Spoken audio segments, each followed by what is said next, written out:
Tetap sholat walau khusyuk itu sulit. Dikisahkan pada suatu hari dalam majelis Rasulullah, seorang sahabat duduk dengan wajah penuh kegelisahan. Matanya menunduk, jemarinya saling menggenggam, seolah ada sesuatu yang berat di hatinya. Lah menghela napas, lalu dengan suara lirih, ia berkata, "Wahai Rasulullah, aku ingin bertanya tetapi aku khawatir, mungkin pertanyaanku ini akan membuatku semakin malu di hadapan Allah." Rasulullah tersenyum lembut, tatapan beliau penuh kasih sayang berkata, "Katakanlah, tidak ada pertanyaan yang membuat seseorang hina jika ia bertanya untuk mencari kebaikan." Sahabat itu mengangkat wajahnya perlahan, matanya mulai berkaca-kaca dan mulai beranya. "Wahai Rasulullah, aku merasa salatku sering tidak khusyuk. Kadang aku mengingat urusan dunia, kadang pikiranku melayang entah kemana. Aku takut salatku tidak diterima oleh Allah. Apakah dengan salat seperti itu, aku tetap mendapatkan pahala?" Para sahabat yang lain menunduk, merasakan perasaan yang sama. Mereka tahu betapa beratnya pertanyaan itu. Namun, yang terjadi setelahnya benar-benar tak terduga. Rasulullah tidak segera menjawab. Beliau menatap sahabat itu dalam-dalam, lalu air mata mulai membasahi pipi beliau. Para sahabat terkejut, mereka jarang melihat Rasulullah menangis dalam keadaan seperti ini. Dengan suara bergetar, Rasulullah berkata, "Demi zat yang jiwaku berada di tangannya, sungguh setan tidak akan pernah berhenti berusaha mencuri bagian dari salat seorang hamba, hingga ia teralihkan. Tetapi ketahuilah Allah tetap melihat usahamu." Beliau menarik napas dalam, lalu melanjutkan, "Wahai saudaraku, jika engkau meninggalkan salat hanya karena takut tidak khusyuk, maka setan akan menang.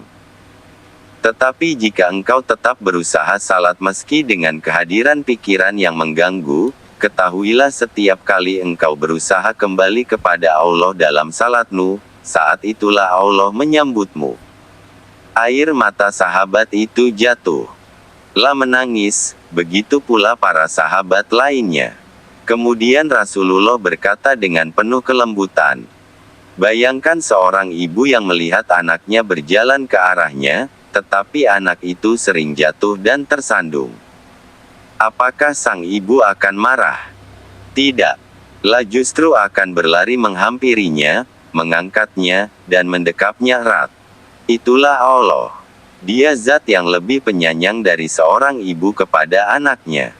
Selama engkau terus kembali, Allah akan selalu menerimamu." Sahabat itu menangis terisak. Begitupun para sahabat lainnya. Betapa maha pengasihnya Allah, betapa luas rahmatnya. Dari hari itu, sahabat itu tidak lagi putus asa dalam salatnya, lah tetap berusaha, dan setiap kali pikirannya melayang, ia mengingat kata-kata Rasulullah. Salah satu hadis yang berhubungan dengan hal ini adalah riwayat dari Abu Hurairah radhiyallahu anhu, di mana Rasulullah bersabda, "Sesungguhnya seseorang itu mendapat pahala dari salatnya sesuai dengan kadar kekhusyukannya.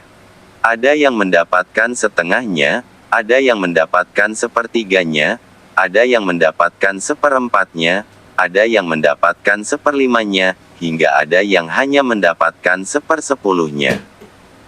Hadits riwayat Abu Dawud, An-Nasai, dan Ahmad dinilai hasan oleh Al-Albani dalam Sahih Abi Dawud nomor 796.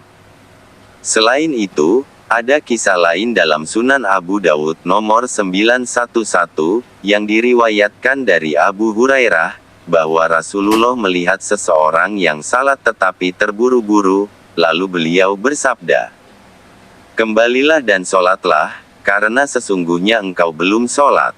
Orang itu kembali sholat, tetapi tetap sama. Rasulullah mengulangi perintahnya 3 kali. Kemudian orang itu berkata, "Demi Allah yang mengutusmu dengan kebenaran, aku tidak bisa sholat lebih baik dari ini.